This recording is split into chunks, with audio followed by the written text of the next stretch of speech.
Hello everyone, John Donnelly's money. I'm from your Holistic Academy, and with me today is Annette Cashell from Malahide Pilates. How are you doing today, Annette? I'm doing great, John. Thanks for having me. Lovely to see you today. Annette, I wanted to have a conversation today with what you do, because you're a movement coach, and That's right. Yeah. you're the first movement coach I've actually met in my life. Excellent. So the difference between, I think what you said somewhere was exercise is optional, movement is essential. That's right. So for your biological health, that certainly would be the case. Exercise is a recent phenomenon. It's a pretty artificial construct. Probably, really came about in the 1960s, 1950s. Before that, people just moved. They didn't go to the gym, they didn't jog. That's a whole new phenomenon that happened in the 1960s. So movement has always been with us. And unfortunately, recently, movement has died out because of convenience. The more convenience we have in our life, the less movement we have. So my job is to help people add more movement into their daily life. They can still have exercise, but even if you're exercising regularly, you might not have that movement in your day. And it's about sprinkling movement throughout your day rather than just having 1 hour of intense exercise. Yeah. Wow, that's incredible, Annette, because again, when I think to my own life, I always loved exercise, and I played football and I loved exercise. But when you mention it now, I think, wow, I mean, I just assumed that exercise was exercise, but that's incredible. You're saying that it's actually not. It's movement is much more essential. Yeah. Yeah, if you think of your body, it was designed to move, and out of the millions of years that humans have been around, we've only started to exercise for a tiny, tiny part of that period. Yeah. And the reason we have to exercise is because we basically stopped moving. We didn't have manual jobs. We didn't walk to school anymore. We didn't maybe do the gardening. We had a gardener.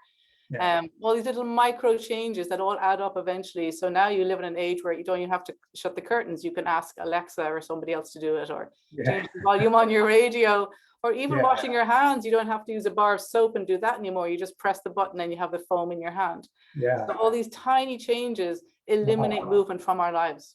Wow. So I'm assuming that you would still recommend people exercise, but you would also then recommend that they incorporate movement as well into their lives. Yeah, I always say if you like exercise, fantastic, keep doing it, but you need to add movement into your life as well. And if you hate exercise, well, you still have to add movement into your life. Some people will never exercise. They don't like it. They don't like the idea of it. They don't feel comfortable in a sports environment or in a group environment, but everybody can have movement into their lives. And in the past, they all had movement in their lives. It was a given. You had to move to get water. You had to move to get food. There was no option saying, I don't like movement. You just had to move to survive. Yeah. So if I was to ask you for, let's say, 3 or 4 little tips that I could do every day, what would they be?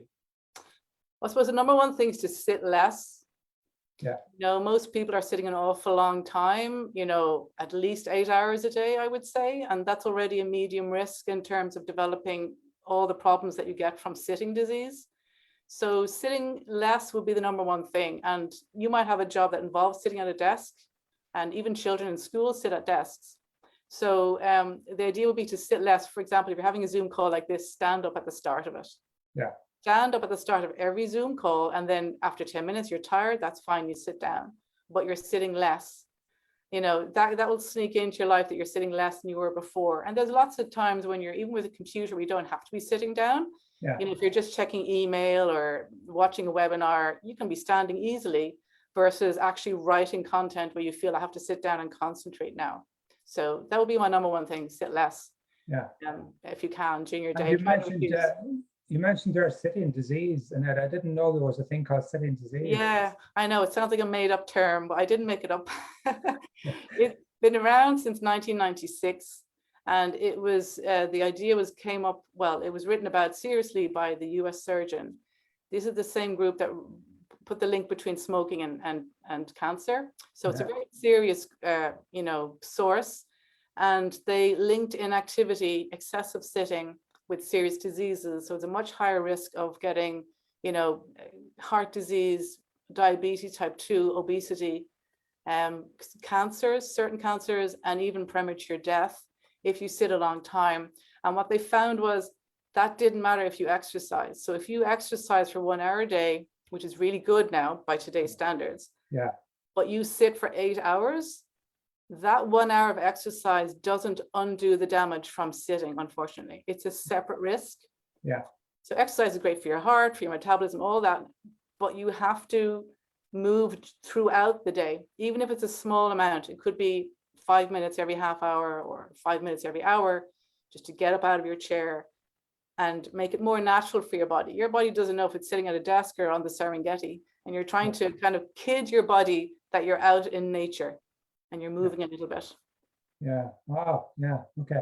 So that's your first tip, is the sitting. And then what would your second tip be, Annette? Well, sit differently. Like I'm sitting on the floor right now.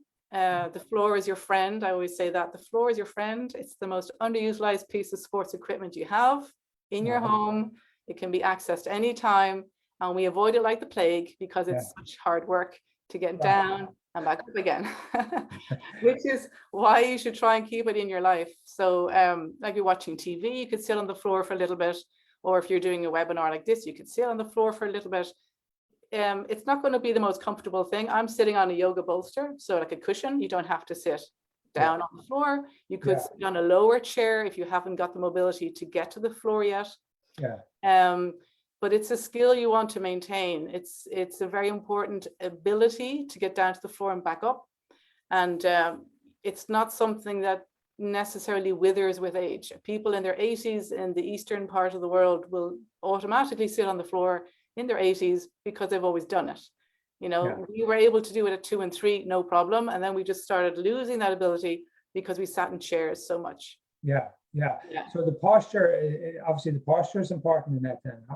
How do you get the right posture for you then? Well, this is the thing, there's no one right posture in natural movement. So we tend to think of perfect posture from an ergonomic point of view.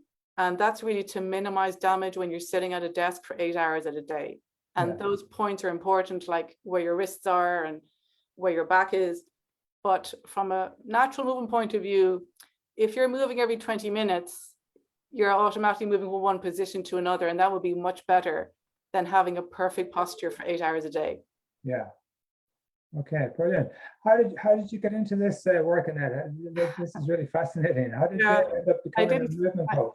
I didn't start here, I can tell you. My background is marketing. I studied marketing and I worked as a marketing manager in Germany and Silicon Valley for over 10 years. So I loved my job, but I worked at a desk and my own body kind of fell apart with a low back problem. It was quite debilitating, and I ended up doing my first Pilates class. I didn't even know what Pilates was. It was the only exercise I could do that wasn't painful. So that saved my back, and I liked it so much I became a Pilates teacher. So I ditched my desk job, became a Pilates teacher, but unfortunately the health problems continued. I had a carpal tunnel in my wrist, I had knee problems, and eventually ended up having to I was told I needed a neck fusion operation. So there were 3 bulging discs in my neck, and even when I asked about physio, the consultant's advice was, well, even if you do physio, you're going to be back to me for an operation. There's no point doing physio. So I was like, no, I'm not. I have to at least try something before I go down that route. For me, it was very scary. I've had other operations, but that was like, no, I don't want to fuse my neck. Fusion means those discs don't work. They don't move anymore. So I didn't want to do that. So I researched it and I researched it because I couldn't understand why I was getting it, because I was a Pilates teacher. I wasn't sitting at a desk. I wasn't overweight. I wasn't stressed. Why was I falling apart? And I realized that I was what they call an active couch potato. So that's a term, not a medical term, but it is a term.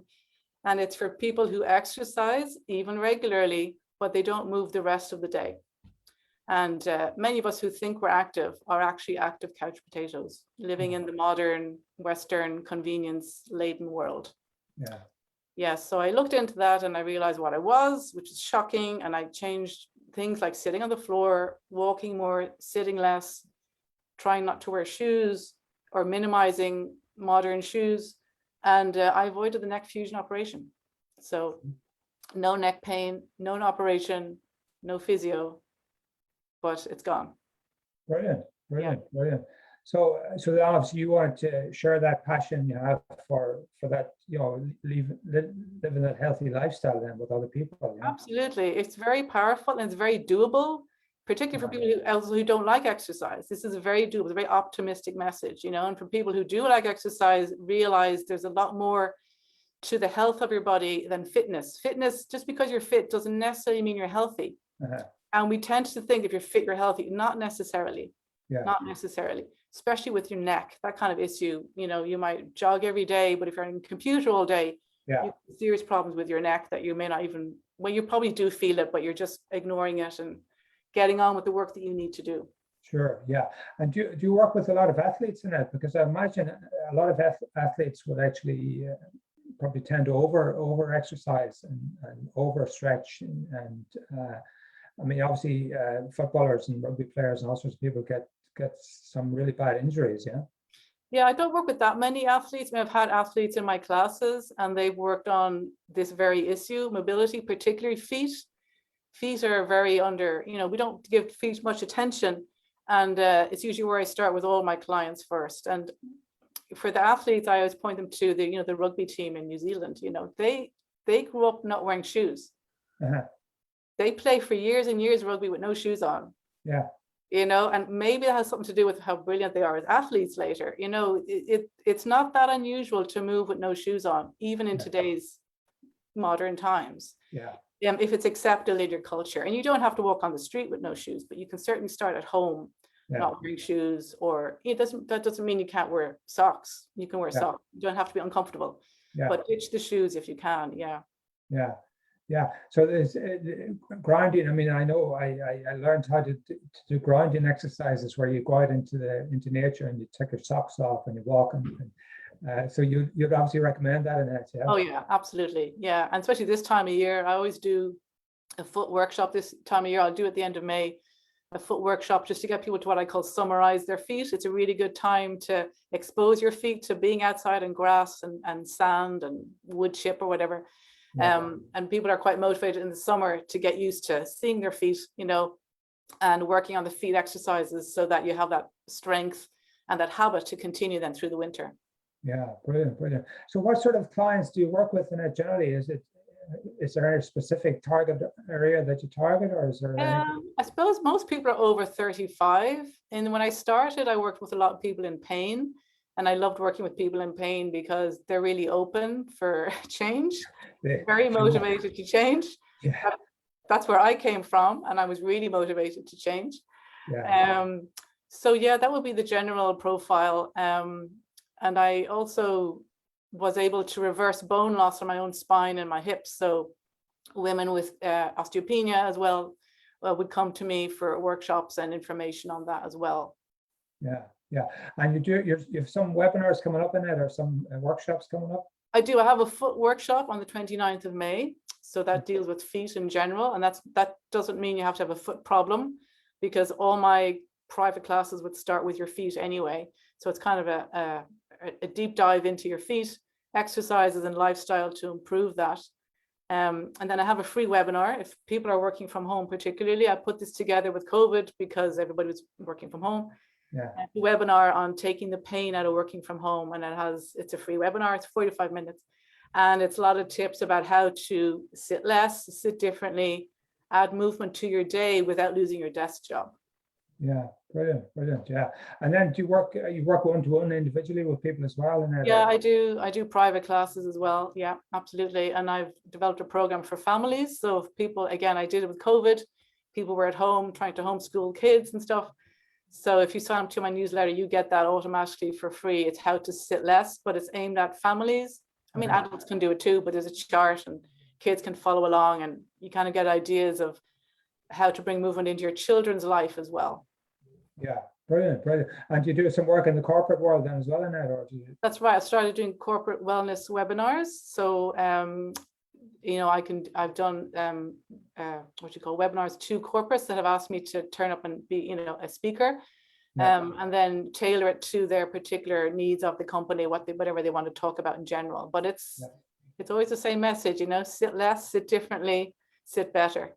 Yeah, sure. And is there other movement coaches, Annette, out there, or are you very in a minority, or? Well, there's not that many of us. I was trained by a company called Nutritious Movement. There's about, I think, 2,000 of those in the world. There's 2 or 3 in Ireland. And there are not that many of them. No, there's other companies that would work more on training the trainers. Yeah. But there aren't that many that train the public, you know, Yeah. that then bring it down into, this is what you could do at home. This is how you could change a setup at your desk, at your toilet, at your sink. Yeah. So you don't have to think about what you're doing, because you use a toilet and your sink and your desk every day. If Yeah. you make them more movement friendly, you've already moved more in your day.